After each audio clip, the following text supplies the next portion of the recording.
Sejenak horor. Assalamualaikum warahmatullahi wabarakatuh. Apa kabar semuanya? Semoga kita semua selalu diberi kesehatan dan kelancaran rezeki oleh Allah Subhanahu wa Ta'ala. Kembali lagi dalam channel Sejenak Horor bersama saya Mas Gaga yang akan membawakan kisah horor dalam video kali ini. Dan untuk kisah yang akan saya bawakan kali ini berjudul Kisah Pesugihan dari Pedagang Somai Menjadi Bupati. Sebelum kita masuk ke dalam ceritanya, jangan lupa untuk like, komen, dan subscribe, serta aktifkan juga lonceng notifikasinya agar tidak ketinggalan untuk kisah horor lainnya. Mari langsung saja kita masuk ke dalam ceritanya.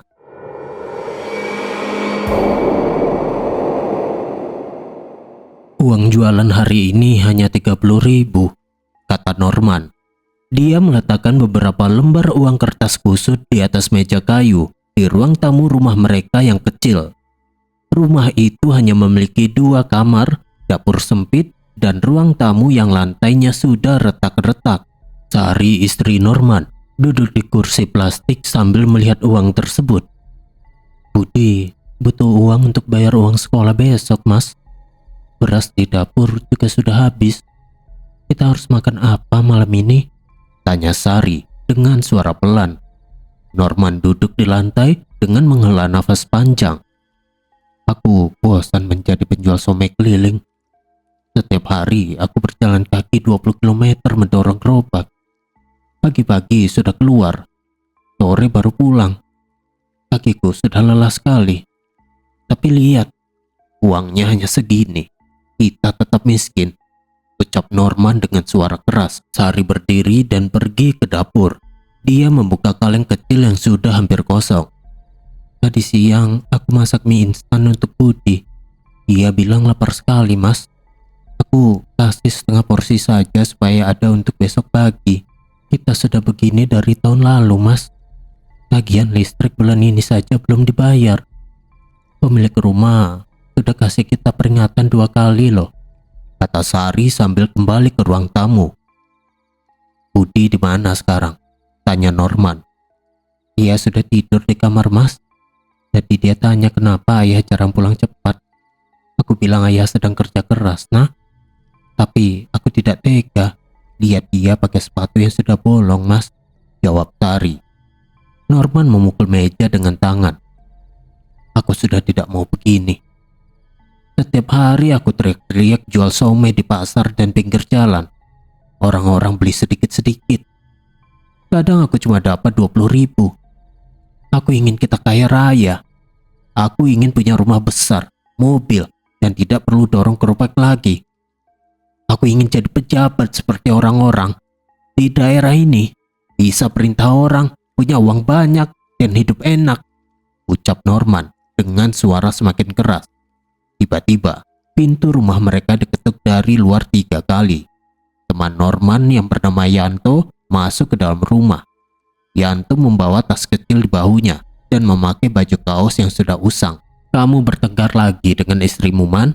tanya Yanto sambil tersenyum tipis. Dia melihat uang di meja. "Iya lagi. Kamu lihat sendiri, toh. Uang jualan cuma 30.000. Sari marah karena Budi butuh uang untuk sekolah."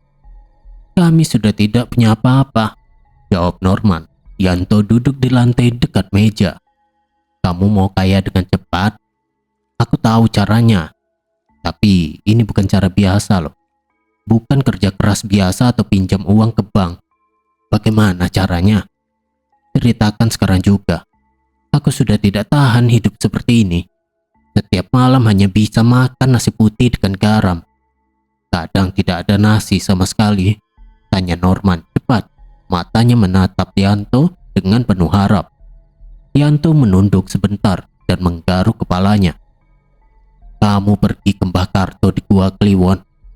Dia itu dukun tua yang tinggal di gua itu. Dia itu bisa memanggil jin pesugihan yang bisa memberimu uang banyak. Dan mungkin bisa memberikanmu jabatan. Aku dengar dari orang yang sudah pakai jasa dia, ada yang jadi kaya dalam waktu singkat. Tapi syaratnya sangat berat. Banyak orang yang mencoba tapi akhirnya menyesal dan hidupnya hancur. Aku tidak peduli apa syaratnya. Aku akan melakukan syarat itu.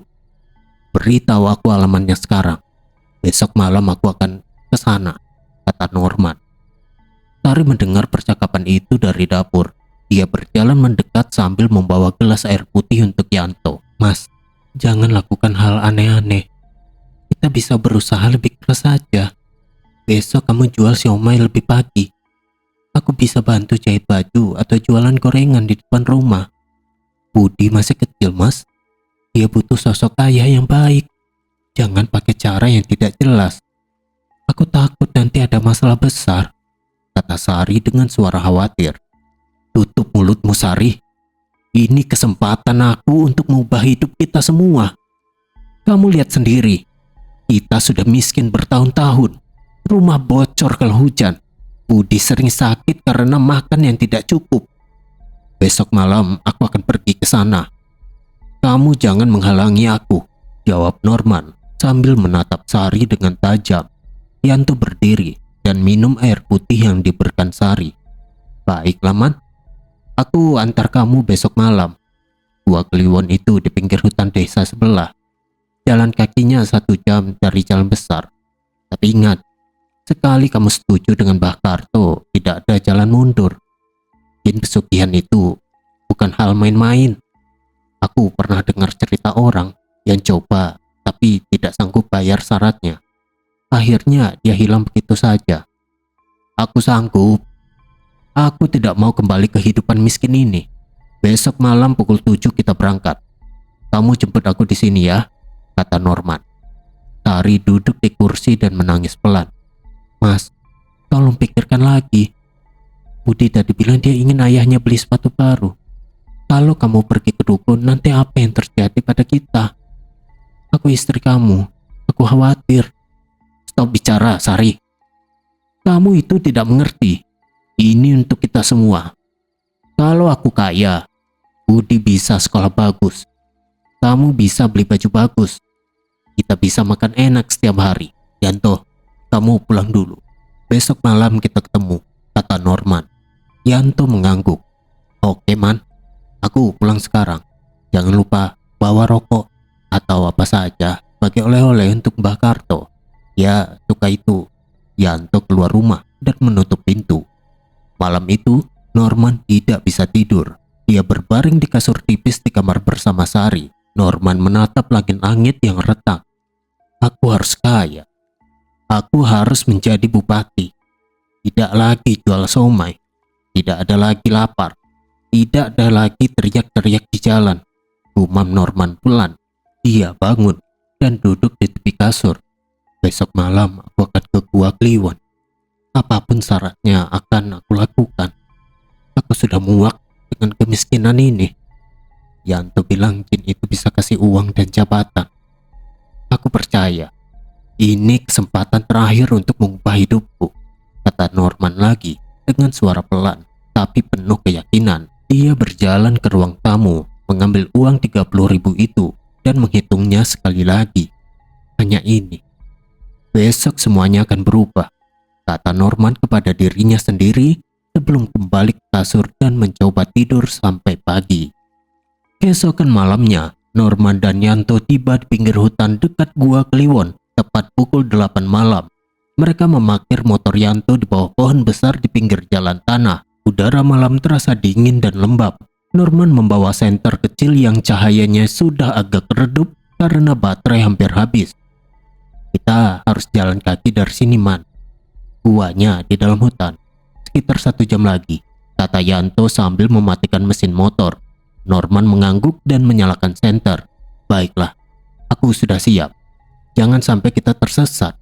Aku bawa rokok 2 bungkus untuk Mbah Karto. Seperti yang kamu bilang tadi. Mereka berjalan masuk ke hutan gelap. Jalan setapaknya sempit dan berbatu. Daun-daun basah menyentuh lengan mereka. Norman memegang senter dengan tangan kanan sambil bernafas agak berat. Kenapa gua ini harus di tengah hutan begini, toh? Apakah tidak ada dukun lain yang lebih dekat? Tanya Norman sambil melangkah kakinya hati-hati. Yanto berjalan di depan. Ini tempat khusus, Man. Mbah Karto sudah tinggal di gua ini sejak puluhan tahun lalu. Orang-orang bilang jin pesugihan itu penjaga gua ini dari dulu. Kalau kamu mau cepat kaya, hanya di sini caranya. Tapi aku sudah bilang berkali-kali, syaratnya berat sekali. Banyak yang mundur di tengah jalan. Aku tidak akan mundur. Aku sudah putuskan semalam. Aku tidak mau lagi bangun pagi mendorong gerobak somai busuk itu, jawab Norman. Setelah 1 jam berjalan, mereka akhirnya sampai di mulut gua Kliwon. Pintu masuknya rendah dan gelap sekali. Bau tanah basah dan asap lilin keluar dari dalam. Kita masuk sekarang. Ikuti aku pelan-pelan, kata Yanto. Mereka membungkuk dan masuk ke dalam gua. Ruangan itu sangat gelap. Hanya ada 1 lilin kecil yang menyala di depan seorang laki-laki tua yang duduk bersila di atas tikar anyaman. Itu Mbah Karto. Rambutnya sudah putih semua, kulitnya keriput, dan matanya tertutup sebagian. Mbah Karto membuka mata perlahan. Siapa yang datang malam-malam ke gua ini? Saya Norman, Mbah. Ini teman saya Yanto. Saya datang karena ingin kaya raya dan ingin menjadi bupati di daerah saya, kata Norman sambil berdiri di depan Mbah Karto. Yanto meletakkan 2 bungkus rokok di depan Mbah Karto. Ini oleh-oleh dari kami, Mbah. Norman sangat serius dengan keinginannya. Mbah Karto mengangguk pelan dan mengambil rokok itu. Kamu ingin kaya raya dan menjadi bupati? Tanya Mbah Karto dengan suara serak dan pelan. Iya, Mbah. Saya ingin uang yang sangat banyak, rumah mewah, mobil banyak, dan jabatan tertinggi di kota ini. Saya sudah lelah miskin, Mbah. Setiap hari jualan somai hanya dapat 30.000. Anak saya Budi sering lapar. Istri saya sering menangis karena tagihan belum dibayar, jawab Norman dengan suara jelas. Mbah Karto diam sebentar sambil menatap wajah Norman. Jin penjaga gua ini bisa memberikan semua permintaanmu. Ia kuat dan cepat kerjanya. Tetapi kamu harus memberikan nyawa anggota keluargamu sendiri sebagai tumbal. Pilih salah satu dulu, istrimu, anakmu, atau orang tuamu. Tidak boleh orang lain, harus dari darah kamu sendiri. Norman terdiam, suaranya sedikit gemetar saat bertanya. Keluarga saya sendiri, Mbah. Apa tidak ada cara lain? Tidak ada cara lain, jawab Mbah Karto tegas. Jin ini hanya menerima tumbal dari keluarga dekat. Kalau kamu pakai orang lain, jin itu tidak akan datang. Kamu malah kena sial. Kalau saya pilih anak saya Budi, yang masih berumur 7 tahun, apakah itu cukup untuk mulai, Mbah? Tanya Norman lagi. Mbah Karto mengangguk. Bisa. Tapi ada satu syarat wajib lagi yang harus kamu lakukan. Setelah kamu membunuh mereka, kamu harus memakan sedikit daging dari tubuh mereka. Ritual memakan daging ini adalah syarat utama agar energi jin bisa masuk ke tubuhmu dan membawa kekayaan serta jabatan. Jika kamu tidak lakukan, semua akan sia-sia. Jin akan marah dan kamu bisa mati mendadak. Norman terdiam lagi selama 1 menit penuh. Dia memikirkan gerobak somai miliknya yang sudah reot, rumah bocor yang selalu basah kalau hujan, dan Budi yang kemarin minta sepatu baru. Akhirnya dia berkata, saya setuju, Mbah. Saya akan memberikan keluarga saya dan memakan daging mereka, mulai dari anak saya Budi. Besok malam saya akan lakukan. Yanto berdiri di belakang Norman langsung berkata dengan suara khawatir. Man, kamu yakin? Ini bukan main-main. Budi itu anak kamu sendiri. Apalagi dia masih kecil. Kamu masih bisa merubah pikiranmu, Man. Aku yakin, Yanto. Aku tidak mau kembali miskin. Anak masih bisa aku buat lagi. Kalau tidak sekarang, kapan lagi aku bisa mengubah hidupku?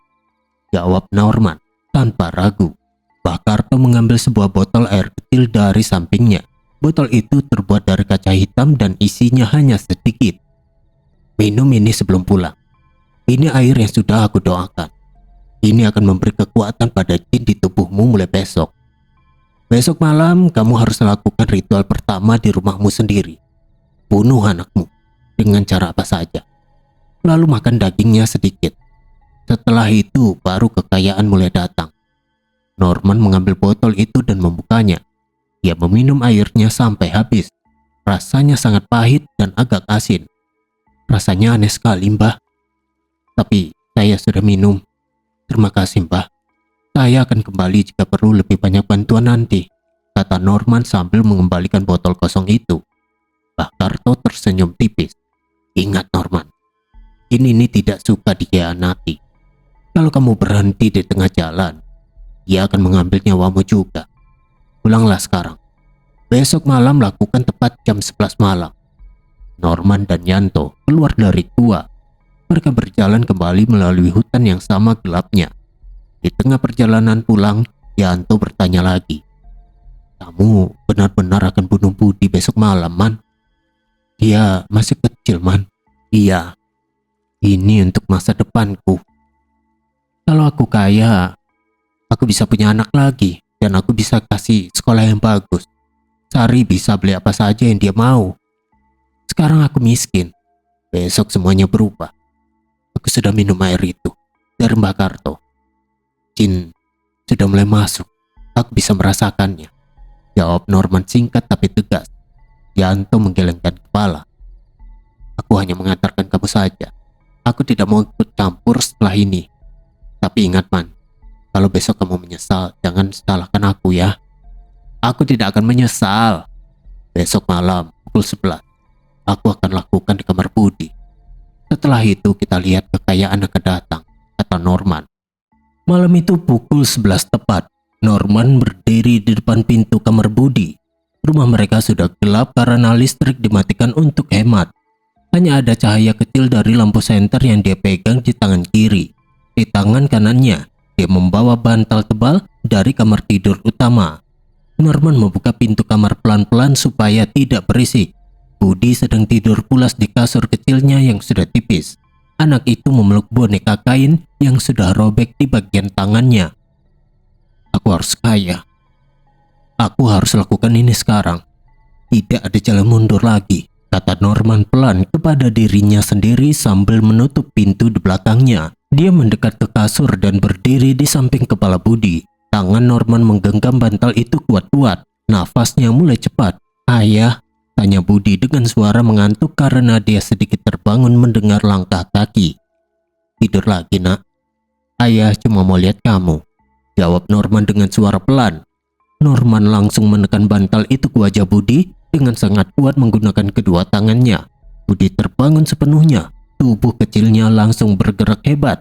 Tangannya memukul-mukul kasur dan mencoba menarik bantal itu. Ayah lepas.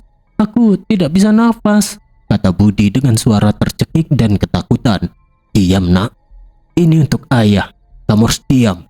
Ayah akan kaya raya setelah ini, gumam Norman sambil terus menekan bantal itu lebih kuat. Budi masih berusaha melawan. Kakinya menendang-nendang dinding kasur. Ayah, sakit, lepas, kata Budi lagi dengan suara yang semakin lemah. 3 menit kemudian, tangan Budi berhenti memukul. Kakinya juga tidak menendang lagi. Tubuh anak itu diam total. Budi sudah mati karena tidak bisa bernafas.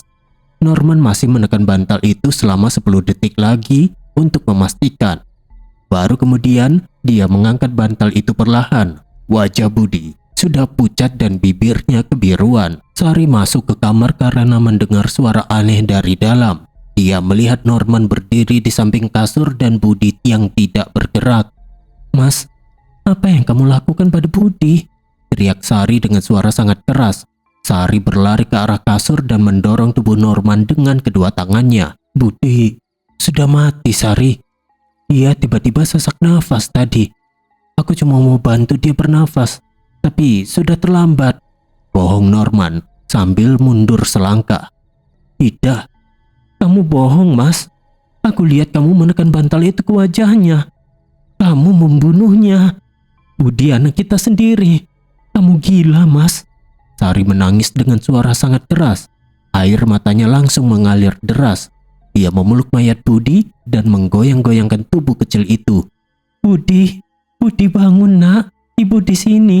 Jangan tinggalkan ibu, Nak. Kamu diam sekarang juga, Sari, kata Norman. sambil mengeluarkan pisau lipat dari saku celananya. Dia membuka pisau itu dan menunjukkannya ke arah Sari. "Jika kamu berteriak lagi atau lapor polisi, aku akan menusukmu dengan pisau ini sekarang juga. Aku serius. Kamu lihat sendiri apa yang aku lakukan sama Budi." Sari ketakutan dan langsung diam. Dia masih memeluk Budi sambil menangis pelan. "Kenapa kamu lakukan ini, Mas? Kenapa? Dia anak kita satu-satunya. Dia masih kecil," kata Sari dengan suara gemetar. "Karena aku ingin kaya. Mbak Karto sudah bilang syaratnya begini. Aku sudah minum air dari dia semalam. Jin pesugihan itu sudah masuk ke tubuhku. Budi ini tumbalnya. Besok kita akan mulai kaya," jawab Norman sambil menyimpan pisau kembali ke saku. 2 jam setelah Budi mati, Norman menarik mayat anaknya dari kasur. Dia menggendong tubuh Budi yang sudah kaku ke dapur. Sari masih duduk di kamar menangis. Norman kembali ke kamar dan menarik Sari keluar. "Kamu ikut aku sekarang ke dapur," kata Norman. Sari mencoba melawan. "Lepaskan, Mas. Aku tidak mau lihat itu lagi." Norman mengikat tangan Sari dengan tali jemuran yang dia ambil dari belakang rumah. Dia mengikat Sari ke kursi ruang tamu yang menghadap ke dapur. "Kamu jangan coba-coba kabur, Sari. Duduk diam di sini dan lihat semuanya. Kalau kamu berteriak lagi, pisau ini akan aku pakai ke kamu juga." Norman masuk ke dapur dan meletakkan mayat Budi di atas meja dapur yang sudah reot. Dia mengambil pisau pemotong daging yang besar di laci. "Maafkan ayah, nak. Ini harus dilakukan supaya ayah kaya," kata Norman pelan sambil memegang pisau itu. Dia memotong sebagian kecil daging dari lengan kanan mayat Budi. Darah masih keluar sedikit dan mengenai meja dapur yang sudah kotor. Norman melihat potongan daging mentah di tangannya. Daging itu masih merah dan agak basah. Norman memasukkan daging mentah itu ke dalam mulutnya. Dia mengunyahnya perlahan, rasanya sangat amis dan keras seperti karet. Norman merasa mual dan ingin muntah. Perutnya bergejolak. "Aku harus telan. Ini untuk uang dan jabatan. Besok aku tidak perlu menjual somai lagi. Aku akan punya mobil dan rumah mewah," kata Norman sambil terus mengunyah dan berusaha menelan. Ia berhasil menelan daging itu sampai masuk ke perutnya. Norman mengusap mulutnya dengan lengan baju. Sari melihat semuanya dari kursi ruang tamu. Matanya terbuka lebar karena ngeri. "Kamu gila, Mas. Kamu makan daging anak kita sendiri. Daging Budi. Jin apa yang kamu panggil di gua itu? Kamu sudah tidak waras. Lepaskan aku, Mas. Aku mau lapor polisi," teriak Sari dengan suara histeris sambil mencoba melepaskan tali di tangannya. "Diam, Sari. Besok kita akan kaya. Kamu lihat sendiri nanti. Uang akan datang banyak. Aku sudah lakukan ritual pertama. Jin itu sudah mulai bekerja. Kalau kamu terus teriak, aku akan ikat mulutmu juga," jawab Norman sambil mencuci tangannya di wastafel dapur yang sudah bocor. "Mas, tolong pikirkan lagi. Budi anak kita. Dia panggil kamu ayah setiap hari. Kamu tega makan dia. Aku istri kamu sudah 10 tahun. Jangan lakukan ini." "Tidak bisa. Ritual sudah dilakukan. Aku sudah makan dagingnya. Sekarang kita tunggu hasilnya. Kamu tidur di kamar saja. Besok pagi kita bicarakan lagi. Aku sudah lelah," kata Norman sambil melepaskan tali di tangan Sari tapi masih mengancam dengan pisau. Sari berdiri dengan kaki gemetar. "Aku takut sama kamu sekarang, Mas. Kamu bukan suamiku lagi. Kamu sudah berubah menjadi iblis karena jin itu." Norman tidak menjawab. Dia hanya menatap Sari tajam. "Masuk ke kamar sekarang. Besok kita akan kaya. Kamu nikmati juga."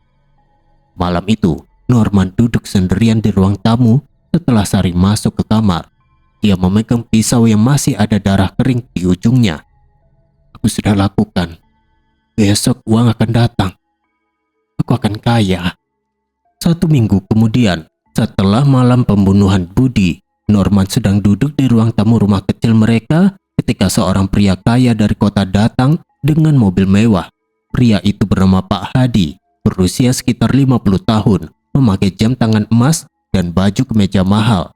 Pak Hadi turun dari mobil dan langsung menghampiri Norman yang sedang membersihkan gerobak somai di depan rumah. "Apakah Anda Norman, penjual somai yang resep bumbunya terkenal di pasar?" tanya Pak Hadi sambil membawa tas hitam di tangan. "Iya Pak, saya Norman.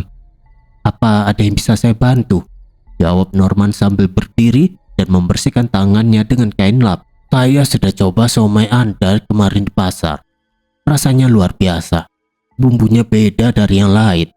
Saya ingin membeli resep bumbu itu. Berapa harganya?"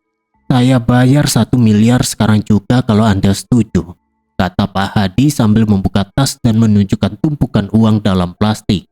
Norman terdiam sebentar, matanya terbuka lebar. 1 miliar Pak? Benar. Resep itu hanya dari saya sendiri, tidak ada yang tahu. Benar, saya serius. Saya punya pabrik makanan di kota dan ingin produksi somai secara massal. Ini uangnya, hitung saja di depan saya, kata Pak Hadi sambil meletakkan tas itu di meja kayu di depan rumah. Norman menghitung uang itu dengan tangan gemetar. "Ini benar 1 miliar. Terima kasih Pak. Ini kesepakatan bagus sekali. Saya tulis resepnya sekarang juga." Sari keluar dari rumah dan melihat uang itu. Dia tidak berkata apa-apa, hanya berdiri di pintu depan dengan wajah pucat. Pak Hadi tersenyum. "Bagus. Mulai besok saya kirim orang untuk ambil bahan dan mulai produksi. Anda tidak perlu jualan keliling lagi. Kalau ada yang lain hubungi saya." Pak Hadi memberikan kartu nama lalu pergi dengan mobilnya. Norman masuk ke rumah sambil membawa tas uang. "Sari, lihat ini, 1 miliar. Jin itu sudah mulai bekerja. Budi tidak mati sia-sia," kata Norman dengan suara senang. Sari duduk di kursi dan menatap uang itu. "Uang ini dari darah anak kita, Mas. Aku masih lihat Budi setiap malam di mimpiku. Kamu benar-benar mau pakai uang ini?" "Iya. Besok kita bayar semua hutang. Kamu beli baju baru, beli beras banyak dan kita makan enak," jawab Norman. Bulan berikutnya, Norman sedang menggali tanah di kebun belakang rumah untuk menanam sayur. Ketika skopnya mengenai sesuatu yang keras, ia menggali lebih dalam dan menemukan beberapa batu kuning mengkilap.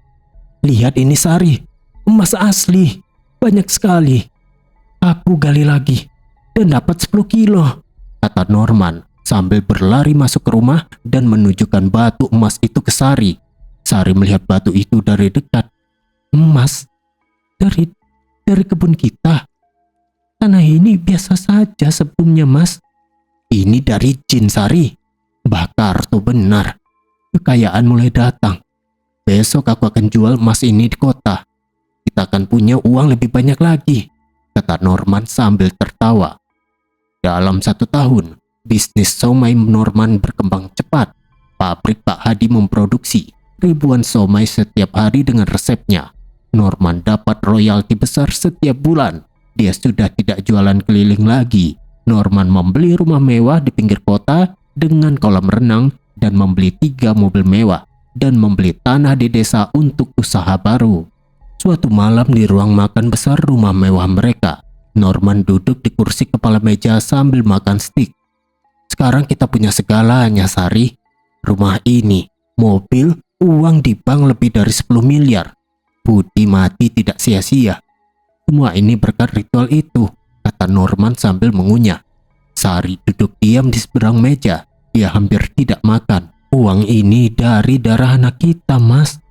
Setiap malam saya selalu melihat dia senyum.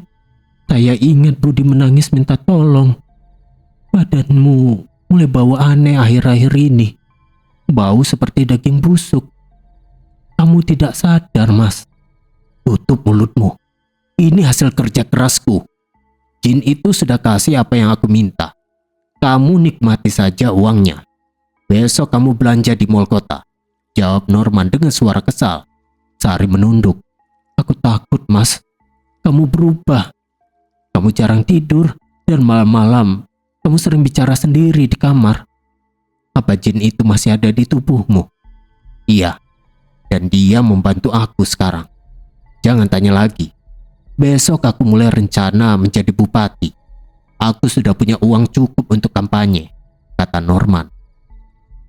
3 tahun berlalu, Norman sudah sangat kaya. Dia punya perusahaan makanan, tambang emas kecil, dan banyak properti. Norman memutuskan mencalonkan diri sebagai bupati. Dia membayar tim kampanye mahal, pasang baliho di seluruh kota, dan membagikan sembako ke warga. Suatu sore di kantor kampanye, Norman bertemu dengan tim survei. "Bagaimana hasil surveinya hari ini?" tanya Norman kepada ketua tim bernama Pak Joko. "Pak Norman, dukungan Anda hanya 20%. Banyak warga bilang Anda baru kaya mendadak dan mereka curiga. Mereka lebih suka calon yang lain yang sudah lama di politik," jawab Pak Joko sambil menunjukkan grafik di laptop. Norman memukul meja. "Kenapa begitu? Aku sudah kasih uang banyak ke mereka. Aku harus menang. Aku harus jadi bupati." Pak Joko menggeleng. "Kita perlu strategi baru, Pak. Mungkin tambah janji atau kasih lebih banyak proyek ke desa." Norman tidak puas. Malam itu dia naik mobil mewahnya sendirian dan pergi ke Gua Kliwon lagi. Dia masuk gua tanpa Yanto kali ini. Mbah Karto masih duduk di tempat yang sama dengan lilin yang menyala. "Kamu kembali, Norman? Ada apa?" "Saya butuh jabatan bupati, Mbah. Kenapa dukungan suara saya sedikit? Padahal saya sudah kaya sekarang. Tapi orang-orang tidak mau memilih saya. Jin itu harus bantu saya lebih lagi," tanya Norman sambil duduk di depan Mbah Karto. Mbah Karto menatap Norman lama. "Jin itu meminta tumbal lagi untuk jabatanmu. Kali ini nyawa istrimu. Kamu harus bunuh istrimu dan makan dagingnya, seperti yang kamu lakukan pada anakmu. Lakukan malam ini juga supaya energi Jin kuat lagi. Kalau tidak, dukungan suara tidak akan naik dan kamu bisa kehilangan semua kekayaan." Norman terdiam sebentar. "Sari, istri saya harus lakukan malam ini juga." "Iya, Jin itu lapar lagi. Daging anakmu sudah habis efeknya untuk jabatan. Lakukan tepat jam 11 malam. Potong daging dari paha atau lengan. Makan mentah. Lalu Jin itu akan membuat kamu menang pemilihan," jawab Mbak Karto. "Baik, Mbah. Saya akan lakukan. Terima kasih," kata Norman sambil berdiri. Norman pulang ke rumah mewahnya dengan mobil. Di dalam mobil, dia menggenggam setir kuat-kuat. "Aku harus lakukan ini untuk jabatan. Sari sudah terlalu banyak bicara. Kalau dia mati, aku bisa jadi bupati dan punya kekuasaan penuh." Norman memarkir mobil mewahnya di garasi rumah besar yang sudah dia beli 2 tahun lalu. Lampu garasi menyala otomatis. Dia turun dari mobil sambil membawa tas kerja kulit hitam. Rumah itu sepi karena hanya ada dia dan Sari sekarang. Norman masuk melalui pintu belakang dan langsung menuju kamar tidur utama di lantai 2. Sari sedang duduk di tepi tempat tidur king size sambil memegang remote televisi. Dia mematikan televisi ketika mendengar langkah Norman. Wajah Sari terlihat lelah dan matanya agak bengkak seperti habis menangis. "Dari mana saja kamu, Mas? Kamu pasti kembali ke gunung itu. Kamu pikir aku tidak tahu? Kamu sudah berubah. Kamu bukan suamiku lagi." Norman membuka laci lemari pakaian dan mengambil seutas tali.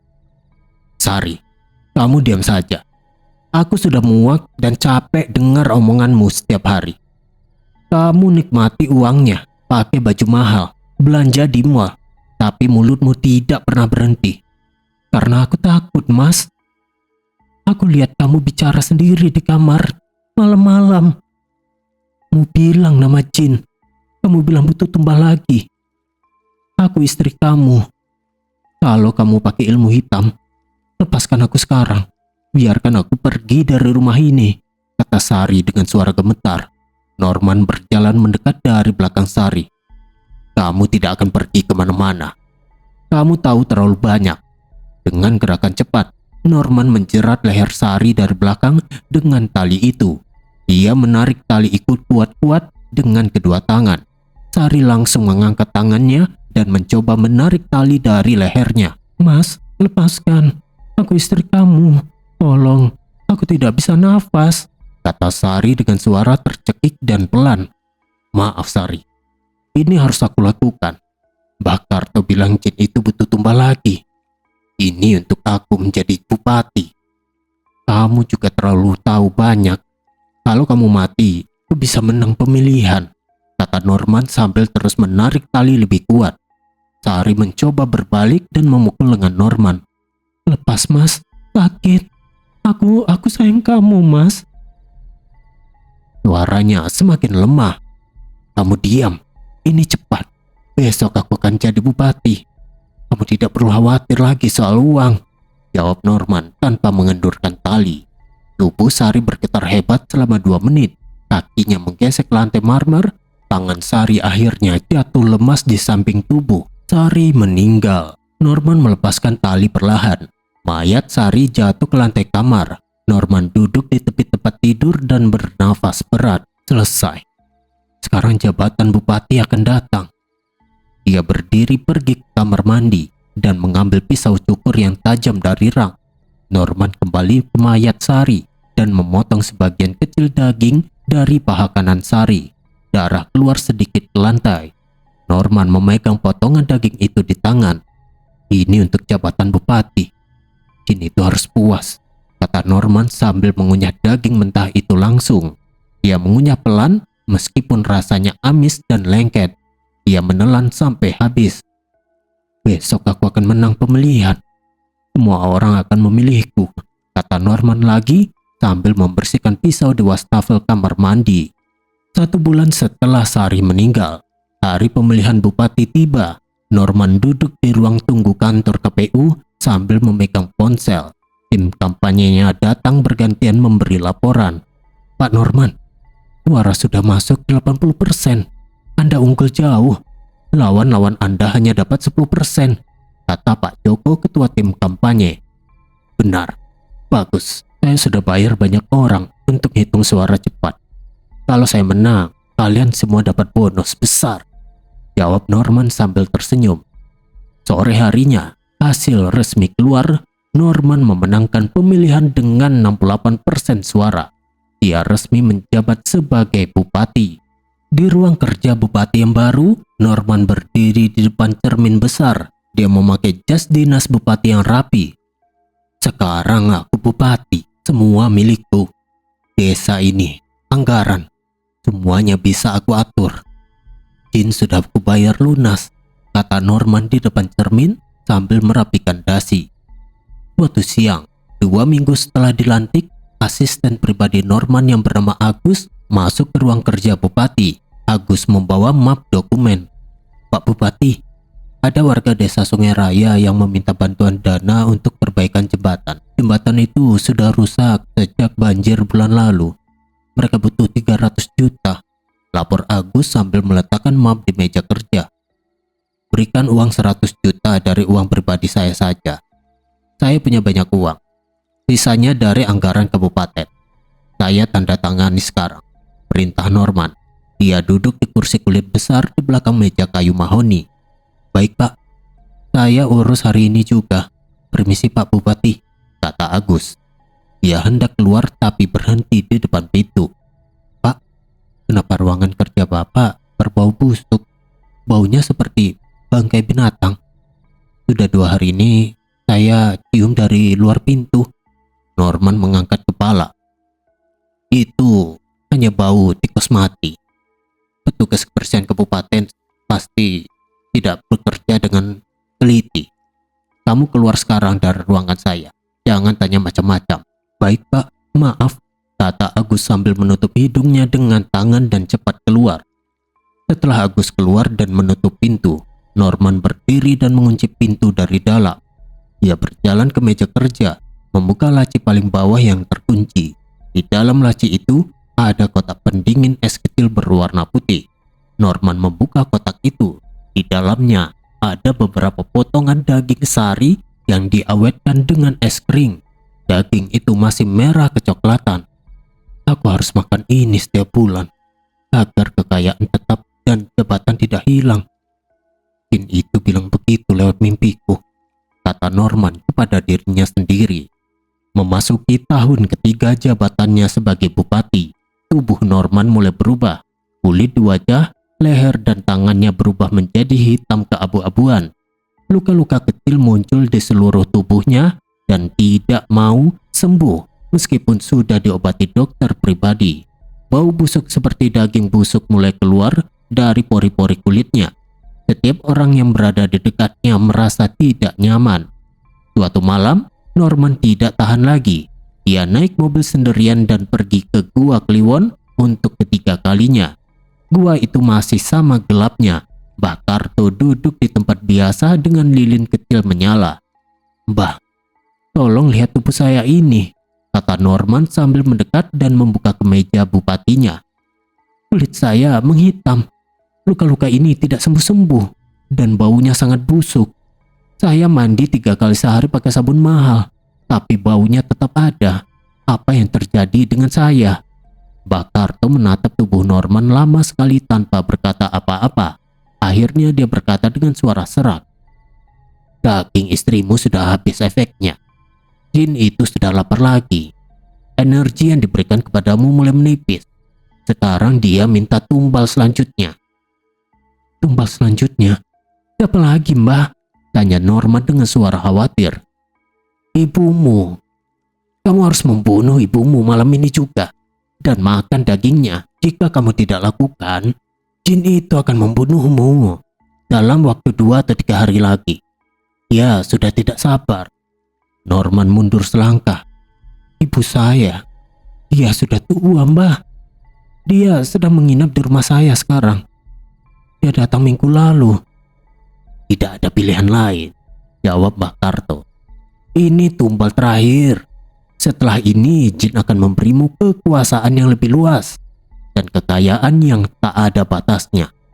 Tapi kalau kamu menolak, besok atau lusa kamu akan mati dengan cara yang lebih mengerikan dari yang kamu bayangkan." Norman diam cukup lama. Bau busuk dari tubuhnya sendiri tercium jelas di dalam gua. Akhirnya dia mengangguk pelan. "Baik, Mbah. Saya akan lakukan malam ini juga. Saya tidak mau mati konyol. Saya sudah jadi bupati. Saya masih ingin hidup lebih lama, menikmati semua ini." "Bagus. Pulang sekarang, lakukan sebelum jam 12. Makan dagingnya," kata Mbah Karto. Norman pulang ke rumah mewahnya dengan perasaan berat. Sesampainya di rumah, Bu Ina sedang duduk di ruang keluarga menonton televisi. Ibu Norman itu berusia 70 tahun dan sudah agak sulit berjalan. "Norman, kamu pulang malam sekali, Nak. Bau apa ini di badanmu? Kok busuk sekali? Seperti bangkai yang sudah 3 hari. Kamu sakit apa?" tanya Bu Ina sambil memegang hidungnya dan mematikan televisi. "Bu, maaf. Aku sedang tidak enak badan akhir-akhir ini," jawab Norman sambil mendekat. Bu Ina menatap anaknya dari atas ke bawah. "Kamu hitam sekali kulitnya. Luka-luka di tanganmu juga. Kamu sudah ke dokter belum? Bupati kok badannya begini? Orang-orang pasti bicarain kamu di belakang nanti." Norman berdiri di belakang kursi ibunya. "Bu, aku minta maaf. Aku benar-benar minta maaf, Bu." "Maaf kenapa, Nak? Kamu ini bicara apa kok aneh begitu?" tanya Bu Ina sambil berusaha menoleh. "Aku tidak mau mati, Bu. Aku masih ingin jadi bupati yang baik. Aku masih ingin hidup," kata Norman dengan suara bergetar. Tiba-tiba, Norman mengambil aspak kaca tebal yang ada di meja samping. Dengan sekali pukulan keras, dia memukul kepala ibunya dari belakang. Bu Ina langsung jatuh ke lantai. Darah mengalir deras dari kepalanya. "Bu, maafkan saya, Bu. Saya terpaksa," kata Norman sambil menangis. Air matanya jatuh ke lantai bercampur darah Bu Ina. Bu Ina masih bernafas sebentar. Matanya terbuka lebar menatap Norman. "Norman, kenapa kamu bunuh ibu?" Suaranya hampir tidak terdengar. Norman berlutut di samping ibunya sambil menangis. "Maaf, Bu. Jin itu butuh makan. Kalau tidak, aku yang mati. Aku baru saja jadi bupati. Aku tidak boleh mati. Setelah Bu Ina benar-benar diam dan tidak bernafas lagi, Norman berdiri. Dia pergi ke dapur mengambil pisau daging besar, lalu kembali ke ruang keluarga. Dia memotong sebagian daging dari betis kiri ibunya. Tangannya gemetar saat melakukannya. Dia memasukkan potongan daging itu ke mulutnya dan mengunyah sambil air mata terus mengalir. Ini untuk aku tetap hidup. Ini untuk kekuasaanku. Maafkan aku, Bu. Keesokan paginya, daging ibunya sama sekali tidak menyembuhkan Norman. Kondisinya justru semakin parah. Kulitnya semakin hitam, luka-lukanya mengeluarkan nanah, dan bau busuk semakin menyengat. Norman terbaring di atas tempat tidur kamarnya yang besar. Dia tidak bisa berdiri lagi. Daging di tangan dan kakinya sudah mulai melonggar dan lepas dari tulangnya. Agus, asisten pribadinya, datang ke rumah karena Norman tidak menjawab panggilan telepon sejak pagi. Agus naik ke kamar utama dan membuka pintu. "Pak, Bapak sakit apa?" teriak Agus terkejut ketika melihat kondisi Norman. Dia mundur 2 langkah. Belatung kecil mulai keluar dari beberapa luka di kulit Norman. Bau di kamar itu hampir membuat Agus muntah. "Agus, panggil dokter cepat. Badan saya hancur, sakit sekali," kata Norman dengan suara sangat pelan dan lemah. Tiba-tiba, tubuh Norman kejang, suaranya berubah total. Suara itu sangat berat, dalam, dan bergema seperti bukan suara manusia. "Tidak, dia tidak butuh dokter. Dia milikku sekarang," kata suara itu keluar dari mulut Norman. Agus gemetar, kakinya hampir tidak bisa berdiri. "Siapa yang berbicara itu? Itu bukan suara Bapak." Tiba-tiba tubuh Norman terangkat ke atas dengan sangat kuat, meskipun dia tidak bisa berdiri dari tadi. Mulutnya terbuka sangat lebar sampai rahangnya terdengar patah. Tangan kanannya bergerak sendiri, menusuk perutnya dengan jari-jari yang sudah menghitam. Tangan itu menarik usus dan organ dalamnya keluar dengan paksa. Norman berteriak kesakitan sangat keras. Agus berdiri membeku di pintu selama 5 menit. Melihat Norman berteriak dan tubuhnya hancur sendiri. Setelah teriakan terakhir, tubuh Norman ambruk ke tempat tidur dengan organ-organ tubuhnya berserakan di kasur dan lantai. Bau yang luar biasa memenuhi seluruh kamar. Agus berlari keluar kamar sambil menangis ketakutan. Dia mengambil ponsel dengan tangan gemetar dan menelepon polisi. Rumah mewah itu menjadi sepi setelah kejadian tersebut. Petugas polisi dan dokter datang, tapi tidak ada yang berani mendekat lama-lama karena bau busuk yang tidak hilang selama berhari-hari. Kekayaan Norman masih ada di bank dan di rumah, tapi tidak ada satupun orang yang mau tinggal atau mengurusnya. Jin pesugihan telah selesai mengambil apa yang diinginkannya dari Norman. Demikianlah kisah horor dalam video kali ini. Semoga segala peristiwa yang terjadi di dalam cerita ini kita dapat mengambil hikmahnya. Terima kasih sudah mendengarkan. Jangan lupa untuk like, komen, dan subscribe, serta aktifkan selalu lonceng notifikasinya agar tidak ketinggalan untuk kisah horor lainnya. Wassalamualaikum warahmatullahi wabarakatuh.